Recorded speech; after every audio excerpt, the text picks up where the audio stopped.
जय हिंद बच्चों, स्वागत है आपका दक्षिणाई क्लासरूम में। आज हम बात करेंगे FST 21 के पेपर 2 की। पेपर के लेवल की अगर आप बात करेंगे तो पहले जो FSTs आपके पास आए थे वो थोड़े ज़्यादा अच्छे लेवल के थे, उससे लेवल इनका कम है और मीडियम लेवल है, मतलब टफ, बहुत ज़्यादा टफ की कैटेगरी में आप इसे नहीं डाल सकते, मीडियम के और इजी के बीच वाला लेवल है। इसमें कई सवाल आसान थे, आपको पहले वो पिक कर लेने चाहिए थे।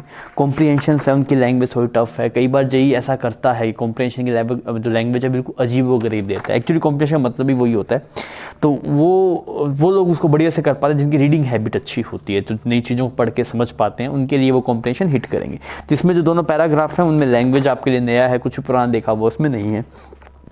बाकी सवाल आपके पास में ठीक है, आप इजीली मतलब 60-70% आप स्कोर कर सकते थे। आसान सवाल मतलब इसमें 60-70% सवाल थे वो आसान थे आपके पास में। टफनेस की अगर आप बात करेंगे तो मतलब कितने सवाल टफ थे, जैसे आपके पास में टोटल इसमें 18 है ना, तो 18 में से आपके पास में 5-6 सवाल, 6 सवाल आपके पास में थे जो टफ थे। मतलब 10 सवाल तो इजी थे, आप 10 सवाल आप इजीली कर सकते थे इसके अंदर। तो हम वही स्ट्रेटेजी हमें फॉलो करनी है, आसान सवालों को ढूंढना है और उन्हें तोड़ना है। टाइम बच्चों कम है आपके पास में, टाइम बहुत कम है, तो बिल्कुल प्लान से चलिए। आपको पता होना चाहिए कि आने वाले हर एक दिन में आप जेईई एडवांस से पहले क्या क्या करने वाले हैं। और जैसे मान लीजिए कोई चैप्टर है वो आपका वीक है, आपको लगता है नहीं होगा तो आप स्किप कर दीजिए, कोई दिक्कत नहीं है। या फिर कोई ऐसा चैप्टर है आपको उसमें लगता है कि ये हमने पहले कर रखा था पर अभी थोड़ा कॉन्फिडेंस लूज हो रहा है, तो उसके लिए आप उसके स्पेसिफिक 20-25 सवाल लगा लो, चाहे आप एक्सरसाइज 2 से लगा लो, चाहे पुराने किए हुए लगा लो। उसका मतलब नहीं, बस दिमाग को ये समझा देना कि भाई साहब ये अभी भी हमें आता है, हम भूले नहीं है। कई बार लोगों को ऐसा होता है कि कोई चीज़ पहले देखी हुई है पर वो पहले आती थी पर अब बहुत दिन से देखा नहीं, कॉन्टैक्ट में नहीं है, तब देख के लग रहा है भाई साहब ये नहीं होता है, तो उसका सवाल देखते ही छोड़ रहे हैं। तो अगर ऐसी कोई दिक्कत हो रही है ना बच्चों, तो आप ये स्ट्रेटेजी फॉलो कीजिए कि आप उसके 20-25 सवाल लगा लो एक्सरसाइज 2 के, चाहे देखे हुए वो करे हुए, कोई दिक्कत नहीं है। बस दिमाग को ये समझाना है कि ये चैप्टर हमें अभी भी आता है। और ऐसा नहीं होता, अगर एक बार पहले चैप्टर आता था तो उसका अप्रोक्सीमेटली 80% याद ही रहता है, 20% आदमी इधर उधर भूलता है, तो उसको देखते हैं तो वो हो जाता है। क्लियर है बच्चों? ठीक है, आइए अपने 1 बाय 1 सभी सवालों पे चलते हैं। सबसे पहले फर्स्ट प्रॉब्लम पे चलते हैं। फर्स्ट प्रॉब्लम थोड़ा अच्छा है। इसमें क्या बोला गया कि t = 0 पे इसको कुछ वेलोसिटी दे दी v0, t = 0 पे अंदर कुछ मैग्नेटिक फील्ड था। इनिशियली कुछ वेलोसिटी दी थी, t = 0 पे वेलोसिटी दी। अब देखिए होगा क्या, जैसे ही आप इसको वेलोसिटी देंगे, वेलोसिटी देते ही ये बैटरी बन जाएगा, सही। और अगर ये बैटरी बनेगा तो वैसे चार्ज आएगा, समझ में आ रहा है? तो इंस्टेंटेनियस करंट फ्लो करेगा, इंस्टेंटेनियस करंट फ्लो करेगा, तो इस पे भी एक इंस्टेंटेनियस फोर्स रहेगा, मतलब इस पे एक इंपल्सिव फोर्स रहेगा, जिसकी मतलब सबसे पहले क्या होगा, बैटरी बनेगा, बैटरी बनते पोटेंशियल डिफरेंस मेंटेन करने के लिए चार्ज फ्लो करेगा, तो इंस्टेंटेनियस करंट आएगा और अच्छा खासा अमाउंट का करंट आएगा। अब होगा क्या, छोटे टाइम इंटरवल के लिए आया तो उसकी वजह से क्या, छोटे टाइम इंटरवल के लिए करंट फ्लो किया, छोटे टाइम इंटरवल के लिए इस पे फोर्स रहेगा, तो उसका बोलते हैं इंपल्सिव फोर्स। तो होना कुछ ऐसा चाहिए कि जैसे ये चलेगा वैसे एक फोर्स आएगा, इसकी वेलोसिटी कुछ कांस्टेंट हो जाएगी और उसके बाद में आगे कोई चेंज नहीं आएगा। क्यों चेंज नहीं आएगा? बिकॉज जब वेलोसिटी कांस्टेंट हो जाएगी तो इसे कॉरस्पॉन्डिंग जो बैटरी है वो उसकी वैल्यू फिक्स होगी, चार्ज यहाँ पहुंच गया, अब कुछ चार्ज करंट फ्लो नहीं करेगा, आराम से मूव करता रहेगा। तो जो एक्सीलरेशन था वो सिर्फ इंस्टेंट पे आएगा, वो एक इंपल्सिव फोर्स के लिए आएगा, उसके बाद में कोई एक्सीलरेशन आएगा नहीं। मेरी बात समझ में आ रही है? वापस देख लीजिए एक बार। इनिशियली बैटरी बूटरी कुछ नहीं था, ये रेस्ट पे था, जैसे ही आपने V0 से चलाया वैसे ही बैटरी बन गया, जैसे ही बैटरी बनेगा वैसे इस पे चार्ज आ जाएगा। अच्छा, इस पे चार्ज लेके आने के लिए सडन करंट फ्लो करना पड़ेगा, और अगर सडन करंट फ्लो होगा तो इस पे सडन फोर्स आएगा, जिसकी वजह से इसके मोमेंटम में चेंज आएगा, तो इसकी just after that impulsive force इसकी वेलोसिटी कुछ बन जाएगी, और उसके बाद में वो वेलोसिटी बदलेगी नहीं। क्यों नहीं बदलेगी? बिकॉज वेलोसिटी फिक्स होगी, बैटरी की वैल्यू फिक्स होगी, यहाँ पे चार्ज फिक्स हो गया। अब चार्ज भी नहीं बदल रहा, चार्ज नहीं बदल रहा तो करंट नहीं है, करंट नहीं है तो फोर्स नहीं है। अब अगर हम इस वाले रोड पे देखें तो इसमें फोर्स की तरह ILB, और उसकी वजह से जो एक्सीलरेशन आ रहा होगा वो पीछे की तरफ आ रहा होगा, वो इसको रिटार्ड करने की कोशिश कर रहा होगा, तो मैंने इसको लिख दिया MA। अच्छा, I को लिख दिया बच्चों dq/dt, यहाँ पे L, यहाँ पे B, और A को क्या लिख दिया dv/dt। कट गया आपके पास, दोनों तरफ इंटीग्रेट कर देते हैं। अगर आप इसको इंटीग्रेट करेंगे तो ये तो बन जाएगा QLB, लिमिट्स पुट करनी है। Q की इनिशियल वैल्यू कितनी थी? 0, और फाइनल वैल्यू Q की देखिए, फाइनल वेलोसिटी से कुछ V बन जाएगी मान लीजिए, तो पोटेंशियल डिफरेंस कितना बनेगा? VBL, तो चार्ज कितना आएगा? दैट इज VBL × C, ये चार्ज आ गया आपके पास, ठीक है। यहाँ पे -M, और ये V बन गया। वेलोसिटी की वैल्यू देखते हैं, इनिशियल वेलोसिटी कितनी थी बच्चों? V0 थी, फाइनल कुछ V बन गया, कितना सही है। तो यहाँ पे ये एक्सप्रेशन तो बनेगा VB²L²C इज इक्वल टू, यहाँ पे अगर हम देखेंगे तो ये बन जाएगा MV0 - MV। डन। तो यहां से हमें V की वैल्यू निकालनी, तो V की वैल्यू बच्चों आपके पास आई, that is MV0 divide by M + B² L² C। ये आपके पास इसकी फाइनल वेलोसिटी आ जाएगी स्टेडी स्टेट के अंदर। अगर ये वेलोसिटी आ गई आपके पास में तो अब आप मतलब यही वेलोसिटी फाइनल हो जाएगी, इसके बाद वेलोसिटी में कोई चेंज नहीं आएगा। तो हम इसमें देखेंगे वेलोसिटी कांस्टेंट हो जानी चाहिए आपके पास में, सी ऑप्शन मैच कर रहा है, पर वो बोल रहा है सफिशिएंट टाइम। पर मेरे जो हमें जो समझ में आ रहा है देख के वो ये लग रहा है कि just after he velocity constant बन जाएगी। तो इसमें से एक ही ऑप्शन मैच कर रहा है जो सबसे क्लोज है, that is option C. That's why we will say कि इसका ऑप्शन ए आपके पास मैच कर जाएगा। बच्चों अभी हम सेकंड सवाल देख रहे हैं। सेकंड सवाल में क्या बोल रहा है, एक सिस्टम है आपके पास में, उसमें एक ब्लॉक है और एक रोड है। इस रोड का मास आपके पास में 2m है और इसकी जो लेंथ है आपके पास दैट लेंथ इज l। आपसे क्या बोला गया कि सब सिस्टम को रेस्ट से रिलीज किया गया, तो टेंशन पूछा गया at distance l/3 from upper end of the road. मतलब यहां पे कोई एक पॉइंट होगा, यहां पे एक पॉइंट होगा, कितनी डिस्टेंस पे 2l/3, ऊपर से l/3 ना बच्चों, नीचे से कितना होगा 2l/3। तो आपसे पूछा गया बताइए यहाँ पे टेंशन कितना होगा। सबसे पहले आपने सेटअप का एक्सेलरेशन निकाला, तो एक्सेलरेशन कितना आएगा बच्चों mg/3m, निकाल पाएंगे आप, तो एक्सेलरेशन आ गया g/3। अब हमें इतने का, हमें यहाँ पे टेंशन चाहिए तो हम इतनी रोड का एफबीडी बनाते हैं, इतने पार्ट का एफबीडी बनाते हैं। तो अगर आप इतने पार्ट का एफबीडी बनाएंगे तो ऐसा बनेगा, यहाँ पे आपने रोड का ये पार्ट बना दिया, इसके ऊपर की तरफ टेंशन लग रहा है आपके पास, नीचे तरफ कितना लग रहा है बच्चों, इसका मास कितना हो गया, इसका मास देखते हैं इतने से पार्ट का। तो कैसे देखेंगे यार, पूरे का मास है 2m, लेंथ कितनी है l, तो इसका जो मास आपके पास आएगा m dash that will B 2m divide by l multiply 2l/3। Mass per unit length देखा, फिर मल्टीप्लाई लेंथ मल्टीप्लाई कर दिया इसमें, that is 4m divide by 3। अच्छा यहाँ पे अगर आप नीचे की तरफ देखें दैट इज 4m/3g, इतना फोर्स लग गया आपके पास। अब आप इसकी इक्वेशन क्या लिखेंगे, ये किस तरफ जा रहा है, नीचे की तरफ जा रहा है ना, बिकॉज ये वाला हैवी मास है आपके पास, इसका नीचे की तरफ है, तो ये ऐसे ए एक्सिस से नीचे जा रहा था, ये ऊपर जा रहा था ए से। अब आप इसकी न्यूटन सेकंड लॉ से इक्वेशन लिख दीजिए, आप लिखेंगे 4mg/3 minus T is equal to ma। Okay ma, तो m की वैल्यू कितनी है आपके पास 4m/3 और a की वैल्यू कितनी है बच्चों, दैट इज g/3। इतना सही, कोई दिक्कत नहीं, सवाल अभी खत्म हो गया। That is 4/3 minus this will be 4/9 mg। LCM ले लिया, 9 एलसीएम आ गया आपके पास, 12 और 12 और 4 दिस इज 8/9 mg। ये बच्चों आपके पास टेंशन आ गया। तो कौन सा ऑप्शन मैच कर रहा है आपके पास, सी ऑप्शन यहाँ पे मैच कर जाएगा। सिंपल सा सवाल था, एनएलएम का, आपसे होना चाहिए था। बच्चों हम बात करें प्रॉब्लम नंबर 3 की। प्रॉब्लम नंबर 3 में आपको बोला गया कि यहाँ पे क्यू चार्ज है और ये आपके पास में कंडक्टिंग स्फीयर है, इस पे चार्ज नहीं है। तो अब एक्चुअली होगा क्या, इस पे इंड्यूस चार्जेस आ जाएगा ना आपके पास, यहाँ पे कुछ माइनस में ऐसा कुछ चार्ज आ जाएगा, ठीक है, सरफेस पे कुछ और उधर वाले पे कुछ पॉजिटिव चार्ज रह जाएगा। अब आप देखिए ए पॉइंट पे आपसे पूछा गया, जस्ट बाहर वाले पॉइंट पे EFI पूछा गया सिर्फ इंड्यूस चार्ज की वजह से। अब मेरी बात को सही ढंग से सुनना, आपको ये पता है भी कंडक्टर के जस्ट पास में जो EFI आता है that is perpendicular to the surface, क्योंकि कंडक्टर इक्विपोटेंशियल सरफेस है तो इलेक्ट्रिक फील्ड हमेशा परपेंडिकुलर निकलती है, और वो electric field net electric field की होती है। इलेक्ट्रिक फील्ड क्या बताती है भाई साहब, किसी पूर्ण नेट इलेक्ट्रिक फील्ड बताती है ना, तो यहाँ पे जो नेट इलेक्ट्रिक फील्ड होगा वो इस तरफ होगा, क्योंकि नेगेटिव चार्ज है तो इस तरफ आएगा ऐसे। तो अब this is E net, long लगता है ई इंड्यूस है, ये ई इंड्यूस नहीं है बच्चों, दिस इज ई नेट। मेरी बात समझ में आ रही है, ठीक है। और इस क्यू चार्ज की वजह से आपको पता है, इस क्यू चार्ज की वजह से कैसा है, कुछ ऐसा आएगा आपके पास, और ये कितना आएगा, दैट इज के क्यू डिवाइड बाई ये जो डिस्टेंस होगी दैट इज x²। अब आप सिनेरियो समझिए, यहां पे जो आपके पास में जो डायरेक्शन आ रही है, एक ये आ गई, एक ये आ गई। अब ई इंड्यूस की वजह से कैसा है, तो दो वेक्टर्स हैं आपके पास, यहां पे आप इसको ऐसे बना लीजिए, ये ए पॉइंट को शो कर रहा है, यहां पे सेंटर है, ये ए पॉइंट को शो कर रहा है, नेट आना चाहिए बच्चों इस तरफ, दिस इज ई नेट। और इसकी वजह से जो आपके पास में आ रहा है वो कुछ ऐसा आ रहा है, this is E due to Q आ रहा है आपके पास। अब आप बताइए यार इसकी वजह से कहां पे आए ताकि ये सही हो जाए। तो देखिए ये वाला एंगल कितना है बच्चों आपके पास, दिस एंगल इज थीटा, तो ये वाला एंगल भी थीटा। अब इसकी वजह से दूसरे वेक्टर को कहां पे बनाए ताकि नेट यहां पे बने, इसका और एक दूसरे वेक्टर का नेट ऐसा बनना चाहिए। तो कहां पे बनेगा, अंदर तो बन नहीं सकता भाई, ये तो हो गया ई क्यू और ये ई नेट है, तो ई इंड्यूस को कहां पे रखूं ताकि ई नेट इस तरफ आए। तो अगर इधर करेंगे तब तो बीच में आएगा, तो दिक्कत होगी। तो कहां पे बनेगा, कुछ ऐसा बनेगा, कुछ ई इंड्यूस, तभी तो यार वेक्टर कुछ ऐसा बनेगा। तो ई इंड्यूस जो आपके पास में होगा वो कुछ ऐसा बनेगा, और ये जो एंगल होगा alpha, this angle is greater than theta. मेरी बात समझ में आ रही है बच्चों, कोई दिक्कत नहीं, ठीक है। तो ये वाला इसका जवाब हो जाएगा भाई साहब कि जो आपके पास में ई इंड्यूस होना चाहिए वो कुछ यहाँ पे से अल्फा एंगल पे होगा, that angle alpha will be greater than theta. तो कौन सा ऑप्शन करेक्ट हो जाएगा, बी ऑप्शन इसके अंदर आपका करेक्ट हो जाएगा। क्लियर बच्चों, मीटर ब्रिज का सवाल है आपके पास, और आपसे बोला गया कि जो डिस्टेंसेस है वो कुछ ऐसा है। जो ये वायर है ना बच्चों, इसका जो रो है वो रो आपके पास में नॉन यूनिफॉर्म है, तो कुछ ऐसा है 1 - x/l, ऐसा कुछ आपके पास है। और AB इसका नाम B, इसका नाम A, और ये कुछ ऐसा, ये जो x है ये कहाँ से मेजर हुआ है, यहाँ से मेजर हुआ है। तो कुछ नहीं करना यार, मुझे बस इतने पार्ट की कोई रेजिस्टेंस बता दे, इतने पार्ट की कोई रेजिस्टेंस बता दे, फिर मैं व्हीटस्टोन ब्रिज वाला केस बना दूंगा और मेरा काम बन जाएगा, x की वैल्यू आ जाएगी। तो मैंने क्या लिखा, that is r divide by resistance of this part is equal to x divide by resistance of this part. तो आइए सबसे पहले इस वाले पार्ट की रेजिस्टेंस निकालते हैं।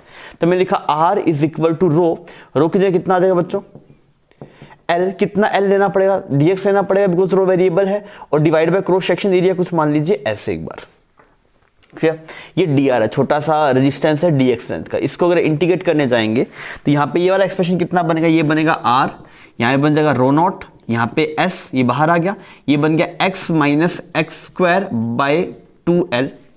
ठीक है, अब आप देखिए x की वैल्यू कितनी कितनी पुट करनी है। सबसे पहले तो आप पुट कर लीजिए 0 से लेके l, ताकि पूरे पार्ट की रेजिस्टेंस आ जाए। पूरे पार्ट की निकालो ना पहले, 0 से लेके l तो पूरी वायर की आ जाएगी, AB वायर की। तो यहां से कितना आ रहा है बच्चों, that is rho not s divide by this is l/2, it will comes out l/2। इतना सही है, ठीक है जी, इतनी बात समझ में आ गई। अच्छा, अब हमें कितने का चाहिए, हमें पूरे की रेजिस्टेंस पता है तो हम इतने पार्ट की निकाल लेते हैं। सर उससे क्या होगा, पूरे में से इतने पार्ट की माइनस करूंगा तो इस वाले पार्ट की आ जाएगी। अब मैंने देखा रेजिस्टेंस ऑफ, ये किसकी है, रेजिस्टेंस ऑफ BA। क्लियर, अब इस वाले पॉइंट का नाम कुछ C मान, तो अब मुझे निकालना है CB का, पहले मैं रेजिस्टेंस निकाल लेता हूं। तो मैंने क्या बोला बच्चों, that is resistance of CB। Sir ये मिल जाएगा, पर उसके लिए आपको यहां पे जो वैल्यू है वो l/3 पुट करनी पड़ेगी। देख लेता हूं, तो कुछ ऐसा आएगा, x minus x square by 2l and limit is 0 to l/3। आइए सोल्व कर लेते हैं इसको। रो नॉट s बाहर आ गया बच्चों, ये आ गया l/3 माइनस, अब देखना ढंग से, ये बनेगा l/9, l स्क्वायर करेंगे ना यहाँ पे, this is l square by 9 और यहाँ पे दैट इज l/18। ठीक है, that is rho nought by s। अच्छा, इसका एलसीएम लेंगे तो 18 यहाँ पे आ गया, 6 और 5 ऐसा कुछ एक्सप्रेशन आ गया। ये किसका रेजिस्टेंस है बेटा, रेजिस्टेंस ऑफ BC के रेजिस्टेंस है ये आपके पास। अब आपको क्या लिखना है, आपको लिखना है resistance of this divide by resistance of this, resistance of this divide by resistance of this.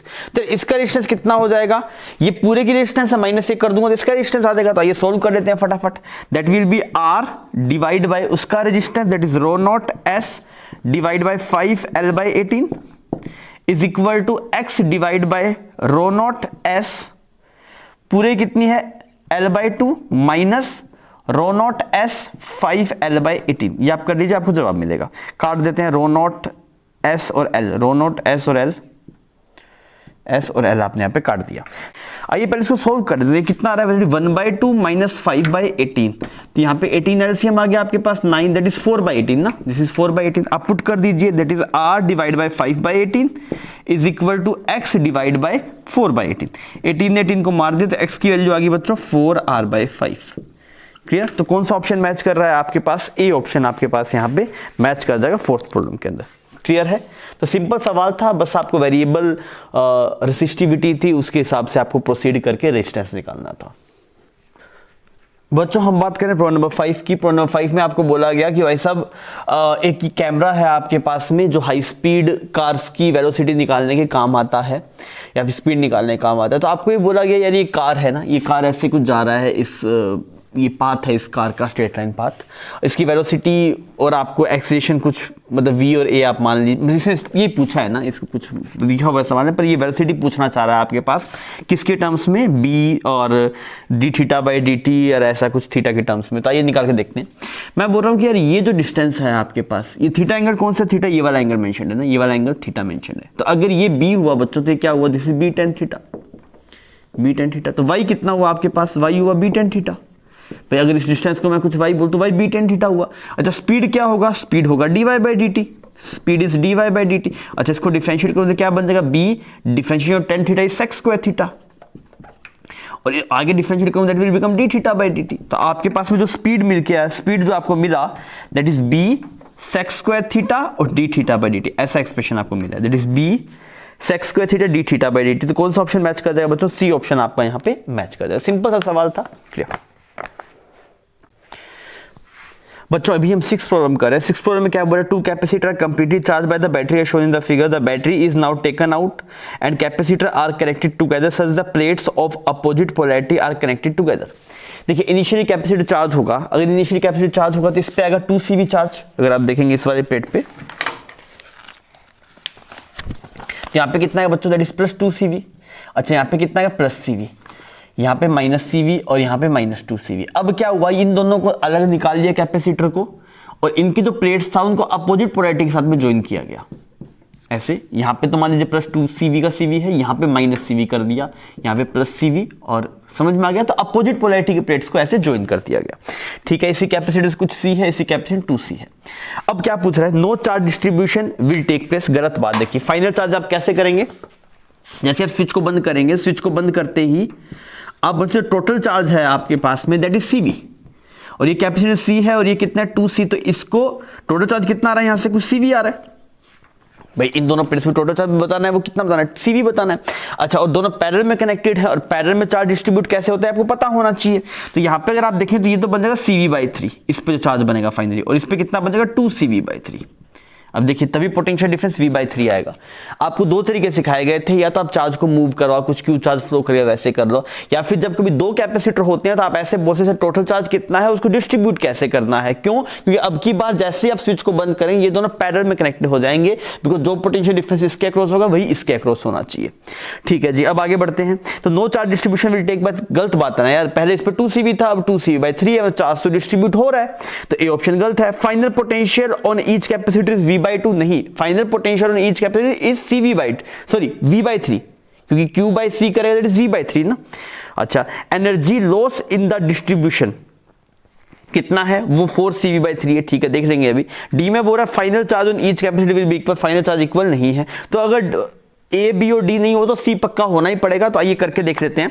तो अगर मैं पूछूं इनिशियल एनर्जी कितनी है, U इनिशियल, तो आप क्या बोलेंगे, इनिशियली अगर आप देखेंगे तो ये दोनों कैपेसिटर पैरेलल में कनेक्टेड है, तो इनकी जगह क्या लिख देंगे 3C, और पोटेंशियल डिफरेंस कितना था V का square, this is become 3/2 CV square. अगर आप बात करेंगे U फाइनल की, तो U फाइनल में भी वापस इनको पैरेलल में कनेक्ट कर दिया, और पोटेंशियल डिफरेंस कितना है आपके पास, पोटेंशियल डिफरेंस है V/3, तो आपने क्या लिखा दैट इज V²/9।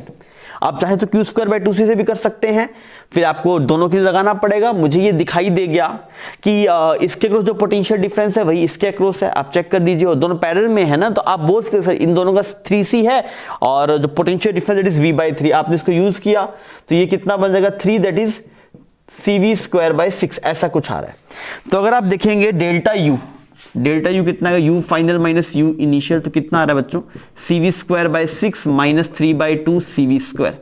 एलसीएम लेंगे तो 6 एलसीएम आ जाएगा यहाँ पे, और -9 ना 9 CV square, that is 8/6, that is 4/3 CV square. This is change in potential energy, 4/3 CV square. Clear, तो इसमें C ऑप्शन आपका करेक्ट हो जाएगा। बच्चों हम बात करें प्रॉब्लम नंबर 7 की, बहुत ही सिंपल सा सवाल है। आपको बोला गया कैपेसिटर की प्लेट्स है, एक पे प्लस क्यू चार्ज है, एक पे माइनस क्यू चार्ज है, ठीक है, तो बाहर कोई चार्जेस नहीं आएगा। सर कैसे पता, आप चार्ज डिस्ट्रीब्यूट करके देख लो, बार सरफेस पे 0 चार्ज आएगा, ठीक है। ए पॉइंट पे EFI चेक करूंगा तो इसकी वजह से और इसकी वजह से जो आएगा वो अपोजिट डायरेक्शन में होगा, इसकी वजह से इस तरफ नेगेटिव, वजह से इस तरफ, दैट 0 आएगा। तो यहाँ पे कितना आएगा आपके पास, दैट इज 0। क्लियर, सिमिलरली यहाँ पे भी 0 आएगा और यहाँ पे भी 0 आएगा, और यहाँ पे देखेंगे तो यहाँ पे कितना है σ/ε0। कैपेसिटर के अंदर कितना आता है बच्चों σ/ε0, तो आप क्या बोलेंगे 2 और 3 पॉइंट पे जो आपके पास EFI होगा वो सेम होगा, और 1, 4 और 5 पे आपके पास में 0 होगा। तो आप क्या बोलेंगे 1, 4, 5 tie, and then 2 and 3 will tie. Clear, तो लीस्ट टू ग्रेटेस्ट जानना है, तो यहाँ पे 0 है, फिर वहां पे कुछ वैल्यू है। क्लियर, ठीक है बच्चों, बहुत सिंपल सवाल था कैपेसिटर का। अगर आपको पता है कि अंदर EFI कितना आता है, बाहर EFI कितना आता है। बच्चों हम बात करें प्रॉब्लम नंबर 8 की। प्रॉब्लम नंबर 8 में क्या बोला गया, 2 identical object A and B are at a temperature TA and TB। यहाँ पे 2 ऑब्जेक्ट बना देता हूँ, इसका टेम्परेचर कुछ TA है और यहाँ का टेम्परेचर कुछ TB है। क्लियर, TA की वैल्यू ज्यादा है और सराउंडिंग का टेम्परेचर कुछ T है, और ये रिलेशन है कि TA सबसे बड़ा, उससे कम T, फिर उससे कम TB। क्लियर, तो मतलब ये सराउंडिंग से ज्यादा हॉट है, ये सराउंडिंग से कम हॉट है, तो एक्चुअली क्या होगा, ये हीट को रिलीज करेगा। यहाँ पे जो Q नेट होगा वो क्या आएगा आपके पास, ये नेगेटिव आएगा, वो रिलीज करेगा, और इस पे अगर आप देखेंगे तो ये Q नेट को क्या करेगा, एब्जॉर्ब करेगा आपके पास, ये रिलीज करेगा Q नेट को और ये एब्जॉर्ब करेगा। अब आप देखिए, आपको ये पता है कि भाई एक्चुअली एमिशन और एब्जॉर्प्शन दोनों साइमल्टेनियसली होते हैं। अगर मान लीजिए जैसे ये है कि नेट हीट को रिलीज कर रहा है, इसका मतलब क्या, एब्जॉर्ब कम कर रहा है, रिलीज ज्यादा कर रहा है। इस वाले केस में क्या है, नेट हीट को एब्जॉर्ब कर रहा है, दोनों प्रोसेस साइमल्टेनियसली हो रहे हैं, एब्जॉर्ब ज्यादा कर रहा है, रिलीज कम कर रहा है। पर रिलीज और एब्जॉर्प्शन हमेशा चलते रहते हैं 0 केल्विन तक। अगर 0 केल्विन से ज्यादा किसी बॉडी का टेम्परेचर है, और वो हमेशा होगा, बिकॉज प्रैक्टिकल लाइफ में 0 केल्विन अचीव कर पाना पॉसिबल है ही नहीं। तो अगर आपके पास कोई बॉडी का टेम्परेचर 0 केल्विन से ज्यादा होगा तो उसमें एब्जॉर्प्शन और एमिशन दोनों साइमल्टेनियसली चलेंगे। अगर कोई हीटअप हो रहा है मतलब एब्जॉर्ब ज्यादा कर रहा है, एमिट कम कर रहा है, और अगर कोई कूल डाउन हो रहा है तो एमिट ज्यादा कर रहा होगा, एब्जॉर्ब कम कर रहा होगा। तो आपसे क्या बोला गया, ए विल ओनली एमिट रेडिएशन, नहीं, गलत बात है ये। हमें क्यों नेट की बात हो रही है, ए एब्जॉर्ब भी कर रहा है, एमिट भी कर रहा है, पर ए एमिट ज्यादा कर रहा है, एब्जॉर्ब कम कर रहा है। तब क्या बी, ए ऑप्शन गलत हो गया, बी में चलते हैं। A loses more heat by radiation than it absorbs, सही बात है, बिकॉज इसका टेम्परेचर नीचे जा रहा है। और B की अगर आप बात करेंगे तो वो एब्जॉर्ब ज्यादा रेडिएशन करेगा एमिट होने से, ठीक है, जब तक दोनों का टेम्परेचर सेम ना हो जाए। सही बात है ये बात, तो B ऑप्शन सही है। फिर क्या बोला, सी ऑप्शन है both A and B only absorb radiation, गलत बात, D ऑप्शन चलते हैं। Each object will continue to emit and absorb radiation even after attaining. देखो, जब भी दोनों टेम्परेचर T बन जाएगा तब भी ये प्रोसेस चलता रहेगा। तब ये क्या करेगा, जितना एब्जॉर्ब कर रहा होगा उतना ही रेडिएट कर रहा होगा।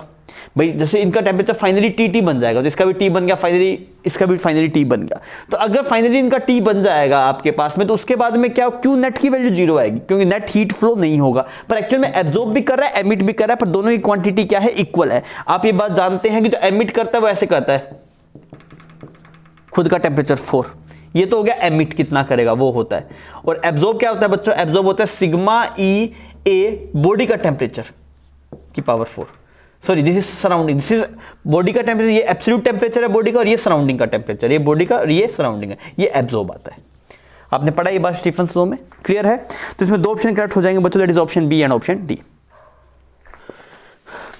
बच्चों प्रॉब्लम नंबर 9 में अगर आप देखेंगे तो आपको बोला गया एक m मास है, इसको v वेलोसिटी छोड़ा गया, और यहाँ पे ये 2m है और यहाँ पे m है। यहाँ पे फ्रिक्शन कुछ नहीं है, यहाँ पे फ्रिक्शन 0 है आपके पास, और इसके बीच कुछ फ्रिक्शन कोफिशिएंट है। तो होगा क्या बच्चों, ये m मास इसे जाके टकराएगा, इसी कुछ वेलोसिटी आएगी आपके पास, इसी कुछ वेलोसिटी आएगी, तो इसके रिस्पेक्ट में ये स्लाइड करेगा, इसके रिस्पेक्ट में स्लाइड करेगा, थोड़ी देर स्लाइड करेगा, फिर ये दोनों कॉमन वेलोसिटी से मूव करना शुरू कर देंगे। वापस सुनिए, ये वाला ब्लॉक यहाँ पे जाके टकराएगा तो इसी कुछ वेलोसिटी आएगी, इसकी वेलोसिटी कुछ आएगी, पर ये नीचे रेस्ट पे था तो इन दोनों के बीच स्लीपिंग होगी थोड़े टाइम के लिए, फिर फाइनली ये और ये दोनों मिलकर एक ही वेलोसिटी चलना शुरू कर देंगे।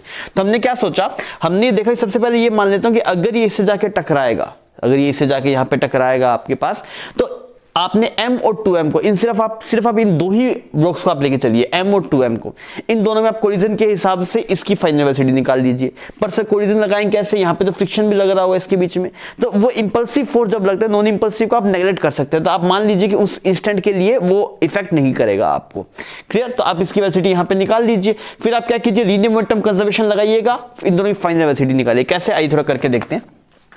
सबसे पहले आप सिर्फ इसको समझिए, यहाँ पे एक m है आपके पास और यहाँ पे एक ब्लॉक है, वो है आपके पास 2m मास का, क्लियर।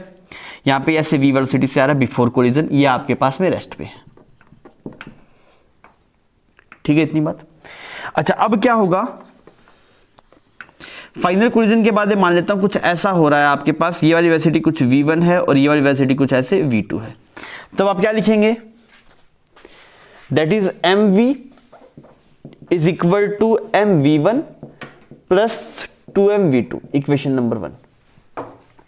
लीनियर मोमेंटम कंजर्वेशन लगा दिया आपने कोलिजन के लिए। सेकंड, इलास्टिक कोलिजन है तो velocity of separation divided velocity of approach, velocity of separation कितना है बच्चों, v2 माइनस v1, और अप्रोच कितना है v, तो ये आ गया आपके पास v2 minus v1 divide by v।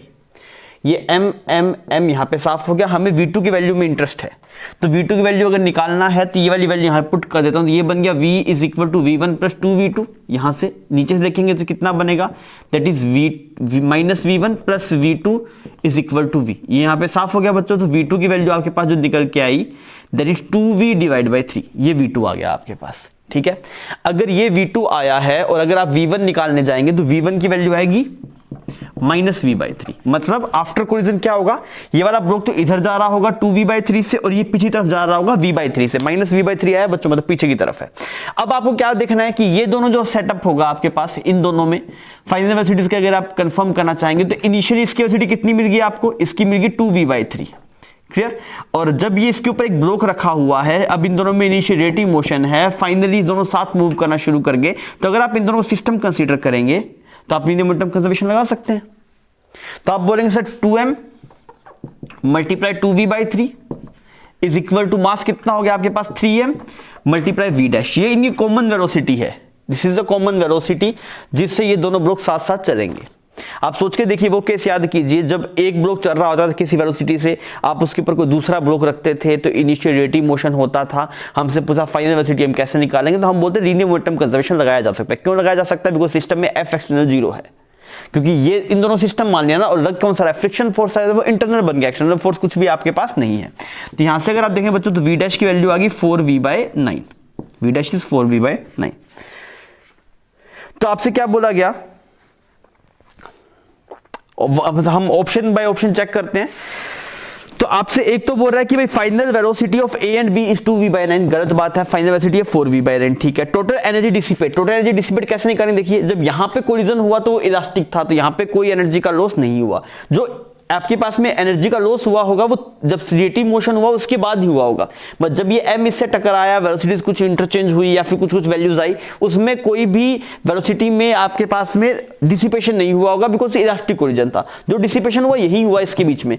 तो आप देखेंगे तो इनिशियल कितना था आपके पास, हाफ 2m मल्टीप्लाई इसकी वेलोसिटी कितनी थी बच्चों, दैट इज 4v²/9। जो लॉस आप निकाल रहे हैं वो लॉस ये आएगा, इसकी एनर्जी लिख लो इनिशियल, फिर इन दोनों पेयर की फाइनल लिख लो, माइनस हाफ मास कितना बन गया 3m, और कॉमन वेलोसिटी कितनी बन गई, that is 4v², that is 16v² divide by 89। आप सोच के देखिए जब ये दोनों आपस में टकराए थे इलास्टिक कोलिजन था, वहां कहीं कोई लॉस नहीं हुआ। आप चाहें तो ऐसे भी कर सकते हैं, इसकी इनिशियल एनर्जी लिखिए, इनिशियल एनर्जी तो यही थी, और सेटअप की फाइनल एनर्जी लिखोगे तो फिर इसकी भी लिखनी पड़ेगी, इसकी भी लिखनी पड़ेगी। तो हम कैलकुलेशन से बचना चाह रहे हैं, इस वजह से मैंने किया कि जब ये इससे टकराया तो उस टाइम पे इलास्टिक कोलिजन था, कोई लॉस नहीं हुआ, सिर्फ इन दोनों में जो इंटरनल रिलेटिव मोशन था उसकी वजह से कुछ लॉस आया होगा, तो इसके बाद से शुरू किया, इसको इनिशियल केस माना, क्लियर। और ये जब साथ साथ मूव कर रहे हैं उसको फाइनल केस मान लिया। अब आप यहां पे थोड़ा चेक कर लीजिए, ये 2 से 2 साफ हो गया, तो यहां पे ऊपर टर्म बन रही है 4/9, ऊपर टर्म बन रही है 4/9। यहां पे देखते हैं तो ये आ गया आपके पास 8 और ये आ गया 27, this is 8/27 multiply mv²। LCM ले लीजिए बच्चों, 27 एलसीएम आ गया, 12 minus 8 that is 4/27 mv², 4/27 mv²। तो डी ऑप्शन आपके पास मैच कर जाएगा। तो इस वाले केस में अगर आप देखेंगे दो ऑप्शन मैच कर, that is option B and option D. सवाल मैकेनिक्स का था, ज्यादा टफ नहीं था, आई होप आपको समझ गया होगा। बच्चों हम बात करें प्रॉब्लम नंबर 10 की, इसमें क्या बोला गया, two very long straight parallel wires carries a current I1 I2। इसमें कुछ I1 करंट, इसमें कुछ I2, डायरेक्शंस की बात नहीं हुई है।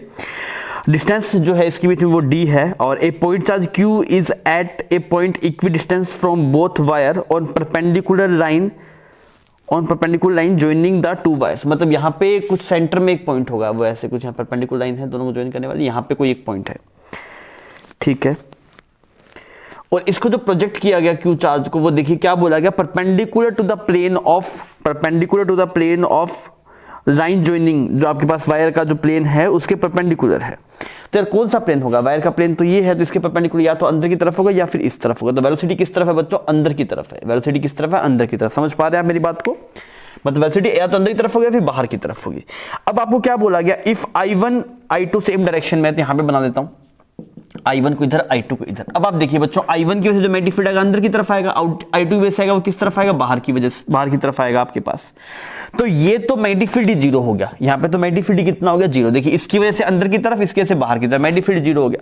पर आप एक चीज एनालाइज कीजिए, अगर ये I2 की वैल्यू कुछ और होती, बराबर नहीं होता, जैसे इस वाले केस में बोला I1 I2 बराबर है, अगर डिफर होता ना तब भी फोर्स 0 आता। क्यों आता, बिकॉज जो मैग्नेटिक फील्ड की डायरेक्शन है वही वेलोसिटी की डायरेक्शन। अगर आप देख रहे हैं जो बी नेट की जो डायरेक्शन है दैट इज पैरेलल और anti parallel to the velocity. ताकि जो थीटा आएगा वो थीटा या तो आपके पास 0 आएगा या फिर 180 डिग्री आएगा। सर कौन सा theta, F is equal to Q V cross B लिखते हैं ना आप, तो यहाँ पे ये जो लिखता था Q V B sine theta, ये तो बनता है फोर्स आपके पास। तो अगर आप आपको दिखाई देगा that is angle between velocity vector and magnetic field vector is either 0 और 180 डिग्री, और दोनों ही केस में फोर्स कितना आएगा, 0। तब आप चाहे कुछ भी कर लीजिए, I1 कुछ भी रखिए, I2 कुछ भी रखिए, कोई भी डायरेक्शन रखिए, कभी फोर्स आएगा ही नहीं। क्योंकि हर एक इंस्टेंट पे आप देखें कुछ भी I1 I2 की वैल्यू रख लीजिए, कोई भी डायरेक्शन दे दीजिए, हर एक केस में जो मैग्नेटिक फील्ड आएगा वो या तो बाहर की तरफ आएगा या फिर अंदर की तरफ आएगा। और अगर ऐसा आपके पास में हुआ तो ये वेलोसिटी है, उससे जो उसका एंगल होगा दैट विल बी आइदर 0 और 180 डिग्री, तो आपको कोई फोर्स दिखाई नहीं देगा। तो आप क्या बोलेंगे, सिर्फ F इज इक्वल टू 0 वाले केस मार्क कर दीजिए, that is option C and option D. Clear बच्चों, हम बात करें प्रॉब्लम नंबर 11 की। तो प्रॉब्लम नंबर 11 में आपको क्या बोला गया, ऐसे करके कुछ VT कर्व आपको दिखाया गया। तो अगर आप बात करेंगे प्रोसेस 1 to 2, प्रोसेस 1 to 2, तो कैसा प्रोसेस होगा आपके पास, आइसोबारिक दिखाई दे रहा है, बिकॉज ये जो लाइन है वो सेंटर से पास हो रही है। अच्छा, PV is equal to NRT होता है आपके पास, तो आपको प्रेशर जो होगा T/V, NRT T/V। तो इसका स्लोप बताया, कौन सा स्लोप बताएगा, दिस स्लोप। अगर ये वाला एंगल ज़्यादा है, इसका θ1 है, इसका ये θ2 है, तो अगर आप देख रहे हैं tan θ1 इसका प्रेशर होगा, इसका प्रेशर अगर आप कुछ P डैश मान लें तो किसके बराबर होगा, tan θ1 के बराबर। और इस वाले केस में अगर आप प्रेशर देखें तो tan θ2 इज इक्वल टू इसका प्रेशर। ठीक है, फिर अगर आप बात कर रहे हैं प्रोसेस 1 to 2 आपके पास में आइसोबारिक है। सिमिलरली अगर आप बात करेंगे प्रोसेस कहां से कहां है बच्चों, 3 to 4 भी आपके पास आइसोबारिक है। फिर अगर आप बात करें प्रोसेस 2 से 3 और 1 से 4, वो आपको दिखाई दे that is isothermal. 2 to 3 and 4 to 1, ये दोनों कैसे हैं आपके पास, आइसोथर्मल। आइए क्या ऑप्शन है, बोल सबसे पहले बोल रहा है PV ग्राफ बना के दिखाइए, PV ग्राफ। तो PV ग्राफ अगर आप देखेंगे, P और V का ग्राफ अगर आप देखेंगे, तो आप पहले ये देखिए यार, 1-2 का प्रेशर ज्यादा है कि इस वाले में प्रेशर ज्यादा है कि इस वाले में ज्यादा है, इसमें प्रेशर ज्यादा है 3-4 में, तो 3-4 वाला पार्ट ऊपर बनना चाहिए, तो ऐसे ऊपर बनेगा। और 1-2 वाला पार्ट कहां बनना चाहिए बच्चों, नीचे बनना चाहिए।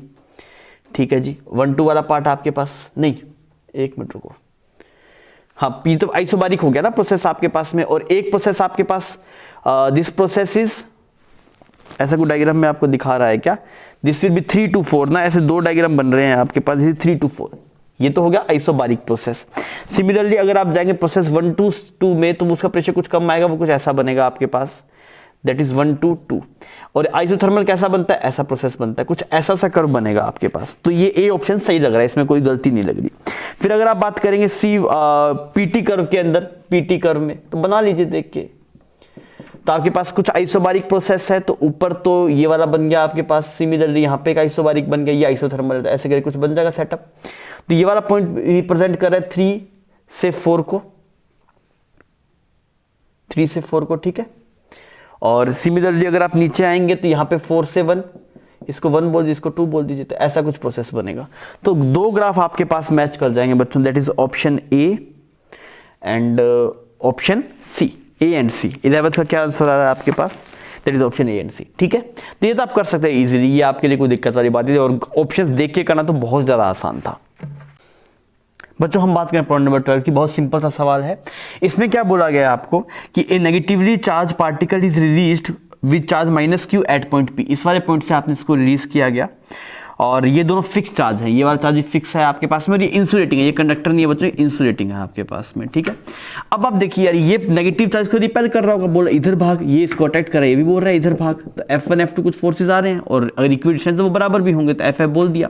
तो यार ये किधर भागेगा, ये इस तरफ भाग जाएगा और इस तरफ भाग जाएगा, तो क्या बोलेंगे, charge particle will accelerate towards right. सही बात है, तो ए ऑप्शन मैच कर रहा है। अब देखिए इस तरफ अपने आप भाग रहा है कि लेके जाना पड़ रहा है, अपने आप भाग रहा है, तो क्यों भाग रहा है, क्योंकि उसकी पोटेंशियल जी कम हो रही होगी। मैं बोलूं ये मार्कर था, इसको छोड़ा नीचे क्यों जा रहा है, बिकॉज इस पोटेंशियल एनर्जी जो थी मार्कर की और अर्थ की वो कम हो रही है। सिमिलरली अगर ये यहां से लेके यहां पे जा रहा होगा आपके पास, तो क्या वो पोटेंशियल एनर्जी कम हो रही होगी, किसी की पोटेंशियल एनर्जी कम हो रही है, आपके सेटअप की पोटेंशियल एनर्जी कम हो रही है, तो क्या बोले, interaction potential energy of -q charge will increase और डिक्रीज हो गए। भाई सब अपने आप अगर कोई प्रोसेस हो रहा है तो तभी होगा जब उसकी कुछ एनर्जी में डिक्रीमेंट आ रहा होगा। जैसे मैं खड़ा हूं, मैं अपने आप कहीं नहीं गिरा, बिकॉज मेरी पोटेंशियल एनर्जी घटेगी नहीं।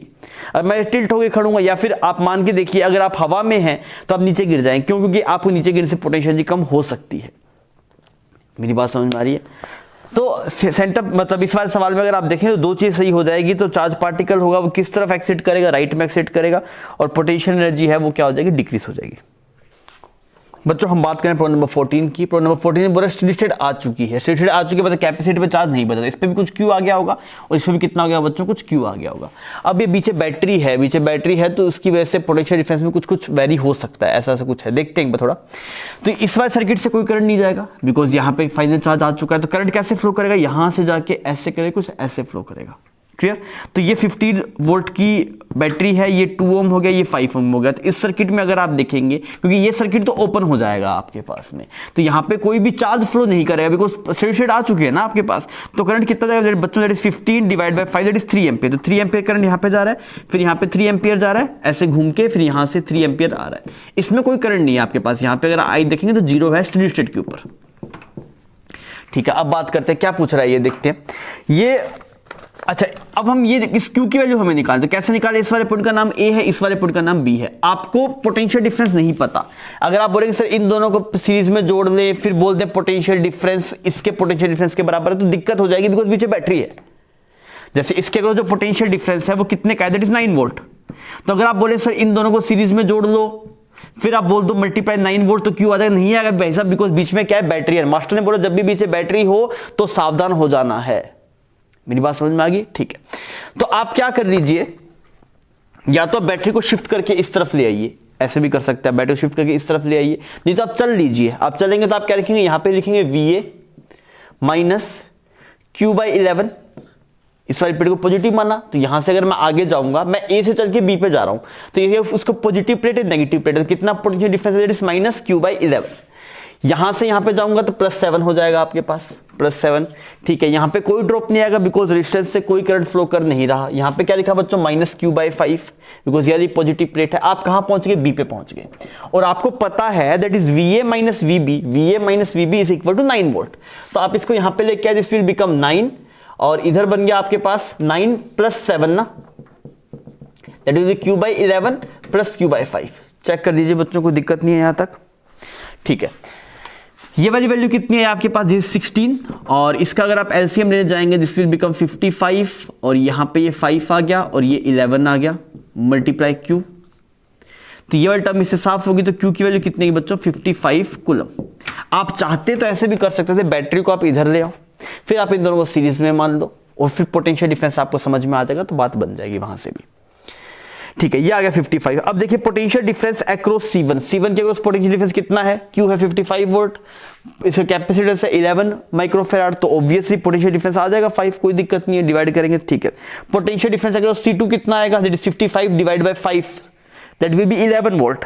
तो A तो मैच कर रहा है, B मैच नहीं कर रहा। Potential difference between point A and B, where is A and B, sorry इस वाले पॉइंट का नाम, इस वाले पॉइंट का नाम है A। चलो कोई बात नहीं, ये कैपिटल है और इसका नाम है कुछ B। यहां से आप चल के देख लो, तो आप क्या लिखेंगे, VA + 7 माइनस ये कितना बन जाएगा, this is 55/5 that is 11 is equal to VB। तो आपसे क्या बोला गया, VA माइनस VB कितना आ रहा है आपके पास, 4 आ रहा है, सही बात है। ठीक है, तो VA माइनस VB कितना आ गया बच्चों आपके पास, 4 आ गया, 4 वोल्ट। डी ऑप्शन में क्या बोला, potential difference between the terminal of 15 volt battery. ये इसका टर्मिनल है क्योंकि ये इंटरनल रेजिस्टेंस थी, तो इसके अक्रॉस पोटेंशियल डिफरेंस देखें तो कितना आ रहा है बच्चों, दैट इज 9 वोल्ट आ रहा होगा, इसके बराबर आ रहा है। तो ये वाली बात भी सही है। तो यहाँ पे जो VA माइनस VB आ गया वो आपके पास 4 वोल्ट आ गया। तो इस हिसाब से आपके पास में यहाँ पे 3 ऑप्शन सही हो जाएंगे बच्चों, that is option A, option C and option D। ठीक है बच्चों, अभी हम बात कर रहे हैं पैराग्राफ में प्रॉब्लम नंबर 15 और 16। लैंग्वेज उसकी अजीब है और एक G फैक्टर का कंसेप्ट है, वो हमारे सिलेबस का नहीं, बाहर की बात है, तो आप पूरा नहीं समझ सकेंगे इस बात को, पर ठीक है कुछ आइडिया लेके हम सवाल को प्रोसीड कर सकते हैं। सबसे पहले आपको तो ये बोला गया कि जो मैग्नेटिक मूवमेंट है, मैग्नेटिक मूवमेंट वो है कुछ GE, ये कुछ G फैक्टर है और L डिवाइड बाई 2M। ये L है आपके पास में स्पिन एंगुलर मोमेंटम, ठीक है, और यहाँ से ये इसका मैग्नेटिक मूवमेंट है। मैग्नेटिक मूवमेंट हम जानते हैं, तो टॉर्क जो आता है आपके पास दैट इज आता है M क्रॉस B। ठीक है, फिर इसने बोला कि स्पिन एंगुलर वेलोसिटी है कुछ ओमेगा पी, उसको भी ऐसे लिखा जा सकता है, उसको इसकी टर्म में ऐसे लिखा जा सकता है। उसने ये एक्सप्रेशन बोला कि ये स्पिन एंगुलर वेलोसिटी है कुछ, और इसको ऐसे भी लिखा जा सकता है। सबसे पहले बोला गया कि ओमेगा पी की वैल्यू कितनी हुई, तो हमने दोनों को बराबर कर दिया। दोनों को बराबर करूंगा तो मैं क्या बोलूंगा, यहाँ पे m की जगह लिखा GE, ये spin angular momentum divide by 2m, m की जगह लिख दिया क्रॉस B। सिमिलरली यहाँ पे अगर आप देखें that is omega P cross L। तो ये एक्सप्रेशन आया आपके पास में, आपको बता दिया गया कि ये वाली क्वांटिटी इस बी के परपेंडिकुलर है, ये इसके परपेंडिकुलर, तो एंगल का कोई चक्कर नहीं है, सीधे सीधे कैंसिल आउट हो जाएगा। तो डायरेक्शंस अगर आप यहाँ से देखें तो ओमेगा वैल्यू जो देखें दैट इज ओमेगा पी कितना बनेगा, that is G E B divide by 2m, that is G E B divide by 2m, ऐसा कुछ एक्सप्रेशन आपके पास बनेगा। फिर अगर आप बात करें 16th में, तो 16th में बोल रहा है कि जी की वैल्यू कितनी हो आपके पास, ताकि जो वेलोसिटी है और ये जो आपके पास में एंगुलर स्पिन है ये सेम डायरेक्शन में हो जाए, ऐसा कुछ भी बोलना चाह रहा है। तो यार हम क्या करते हैं, ओमेगा पी और जो हमारे पास नॉर्मल जो ओमेगा आता है उन दोनों को बराबर कर देते हैं। ओमेगा पी का एक्सप्रेशन आपके पास में है, ओमेगा पी है G E B divide by 2m, ये ओमेगा पी है। और जो वो ओमेगा था जो हम जिससे नॉर्मल इलेक्ट्रॉन मूव करता है वो आता है आपके पास v is equal to omega multiply R लिख देंगे। तो ये कितना बन जाएगा, ओमेगा की value that is v divide by M V divide by Q B, V ने v को मार दिया तो ये वैल्यू आ गई Q B divide by M. तो ये यहाँ पे आपके पास साफ हो जाएगा, ये यहाँ पे साफ हो जाएगा, और एक क्यू यहाँ पे मिस है क्या आपके पास, हाँ सॉरी एक यहाँ पे ई था आपके पास, एक ये ई है, तो चार्जेस सेम है, ये ई से ही साफ हो जाएगा। तो यहाँ से जी की वैल्यू आपके पास निकल गया दैट इज 2। वैसे है ना यार, ये एक्सपेरिमेंटल वैल्यू आती है आपके पास में जी की, पर इसने पता नहीं क्या अजीबोगरीब लैंग्वेज में बोल रखा है। जी की एक्सपेरिमेंटल वैल्यू अगर आप देखें तो वो 2 पॉइंट समथिंग समथिंग आती है इलेक्ट्रॉन के लिए, जी फैक्टर की। तो सवाल थोड़ा सा मतलब बहुत ज़्यादा क्लियर क्लियर नहीं होगा आपको, बिकॉज लैंग्वेज मतलब जो सिर्फ चीज़ें हैं वो आउट ऑफ सिलेबस की है, हमारे सिलेबस की नहीं है। बट ठीक है, हम कोशिश करते हैं जितना मैक्सिमम हम उससे निकाल के सवाल सोल्व कर सकें वो हमने करने की कोशिश की है। ठीक है बच्चों, अभी हम कॉम्प्रिहेंशन प्रॉब्लम कर रहे हैं, प्रॉब्लम नंबर 17 और 18, और एक्चुअल में ये पैराग्राफ टाइप ही हो गया, मतलब क्योंकि इसमें जो बोल रखा है वो मतलब हमारे लेवल की बात नहीं है, वो हायर लेवल की बात है। तो हमें इसको थोड़ा पढ़ना, आपको पहले पूरा पढ़ना चाहिए, पढ़ के आप समझेंगे तो नेगेटिव रेजिस्टेंस की ये कुछ बात कर रहा है। फिर पढ़ के अगर आप देखें, सबसे पहले क्या पूछा है 17th के अंदर, तो बोला what will be the value of I when R is less than R nought, ऐसा कुछ एक्सप्रेशन में पूछ रहा है कि ये वाली जो वैल्यू है this R will be less than R nought. R nought क्या है, आर एन आर का एक्सप्रेशन आपको गिवन है। आर एन आर क्या लिखा हुआ है आपको, that is R nought I plus I note का स्क्वायर प्लस क्यू नोट का स्क्वायर, वो वाली वैल्यू 0 हो जाएगी बिकॉज कहीं कोई कैपेसिटर नहीं है सर्किट में, उसने बोल दिया ये चीज, वो उसे मेंशन भी करेगा स्पेसिफिकली कि in this case Q will be 0 क्योंकि वहां पे कोई कैपेसिटर नहीं है। ठीक है, अब आपको ये बोला गया तो यार हम देखते हैं, मैं मान लेता हूं कि इससे कुछ करंट जा रहा होगा, आई तो आपके पास में कोई करंट होगा जो करंट फ्लो कर रहा है किसी टाइम पे, तो कुछ ऐसा करंट जा रहा होगा आपके पास, मान लीजिए कुछ आई करंट हमने मान लिया, तो मैं क्या लिखूंगा, मैं लिखूंगा I multiply R N R, और यहां पे अगर आप देखेंगे plus I multiply R, that will be 0 because बीच में कोई बैटरी वगैरह कोई सेटअप नहीं है। तो अगर आप इसको यहाँ पे पुट करेंगे तो ये एक्सप्रेशन बन जाएगा आई, और ये बन जाएगा आर नोट, यहाँ पे बन गया आई प्लस आई नोट का स्क्वायर और -1 आ गया आपके पास, ऐसा कुछ एक्सप्रेशन बन गया। सही है, और यहाँ पे प्लस बन गया आपके पास आई है, दैट इज इक्वल टू 0। आई ने आई को मार दिया। ठीक है, आगे बढ़ते हैं। आगे अगर आप करेंगे तो कुछ ऐसा बनेगा आपके पास, this is become I by I note का square multiply R note minus R not plus R is equal to 0। ठीक है जी, वैल्यू किसकी पूछ रहा है सर, मैं करंट की वैल्यू पूछना चाहता है ना आपसे, करंट की वैल्यू कितनी ये जानना चाहता है। यहाँ पे आई की वैल्यू निकालें तो कैसे करेंगे हम, आपने लिखा आई बाय आई नोट का square multiply R nought is equal to R minus R nought. अब आपको सवाल में बोला गया है कौन बड़ा है, सवाल में बोला गया है कि आपके पास में आर नोट की वैल्यू बड़ी कुछ गलत कर दिया गया यहाँ पे, माइनस आर नोट, ये प्लस हो जाएगा, इधर जाएंगे तो माइनस हो जाएगा ना, ये हम इसको दूसरी तरफ ले गए हैं। तो अब आपके अगर आप इसको पॉजिटिव बनाना चाहते हैं तो आपके पास आर नोट बड़ा होना चाहिए आर से, और सवाल में वो बात गिवन भी है कि आर नोट बड़ा है आर से, तो आप आई का एक्सप्रेशन लिख पाएंगे यहाँ पे, this will become I is equal to R note minus R divide by R nought, इसका तो रूट हो गया और मल्टीप्लाई आई नोट आ गया, ऐसा कुछ एक्सप्रेशन आ जाएगा आपके पास। तो ऐसा कुछ है क्या आपके पास, that is R note minus R divide by R not multiply I not, D option match कर जाएगा, 17th का डी सही हो जाएगा। फिर अगर आप चलेंगे आप 18th के अंदर, 18th प्रॉब्लम में आपको क्या बोल रहा है कि इसका उल्टा केस हो गया आपके पास में कि आर की वैल्यू आपके पास बड़ी होगी आर नोट से, अगर आर की वैल्यू आपके पास आर नोट से बड़ी होगी तो करंट ही नहीं आएगा, करंट क्यों नहीं आएगा? बिकॉज अगर ऐसी टर्म हो जाए तो ये वाली टर्म नेगेटिव बन जाएगी, तो फिर वो एक इमेजनरी नंबर बन जाएगा और वो फिजिक्स में पॉसिबल नहीं है। तो इस वाले केस में अगर आप देखें तो आई की वैल्यू 0, बिकॉज आई का एक्सप्रेशन ये आ रहा है आपके पास, ऊपर वाले में आपने देखा। तो अगर इसमें ऐसा हो जाएगा कि आर बड़ा हो जाए आर नॉट से, तो रूट के अंदर नेगेटिव आ जाएगा, जो कि संभव नहीं है। तो तभी संभव है जब आई की वैल्यू कितनी हो, आपके पास 0 हो। तो आई की वैल्यू आपके पास 0 रहेगी। तो अगर यहाँ पे आई की वैल्यू 0 रहेगी तो ये टर्म आपके पास 0 हो जाएगी, मतलब कुछ करंट फ्लो ही नहीं कर सकता आपके पास। क्लियर? तो आप बोलेंगे सर इसमें जो आंसर आएगा आपके पास that will be A, that is 0। तो यार ये जो कॉम्प्रिहेंशन रहते हैं इनको आप बहुत बेहतरीन ढंग से नहीं समझ सकते, बिकॉज ये आपके सिलेबस की बाहर की चीज़ रहती है, या तो ये बीएससी लेवल की रहती है, या फिर एमटेक लेवल की रहती है, या फिर बीटेक में कुछ हायर एजुकेशन की रहती है। तो आपको बस उससे देख के जितना आप समझ सकते हैं मैक्सिमम उतना आप आइडिया लेके आप सवाल को प्रोसीड कर लीजिए। आप उसका वन बाय वन सब नहीं समझ सकते, बिकॉज लेवल की नहीं है। मतलब इस चीज़ को पढ़ने के लिए आपको बहुत सारी चीज़ें पढ़नी पड़ेगी। क्लियर? तो जब भी कॉम्प्रिहेंशन आए तो आप सवाल को पढ़िए और उससे सवाल करने की कोशिश कीजिए जितना जल्दी, जितनी ज़्यादा आप मैक्सिमम कर सकते हैं। ठीक है? ओके बच्चों, थैंक यू फॉर वॉचिंग।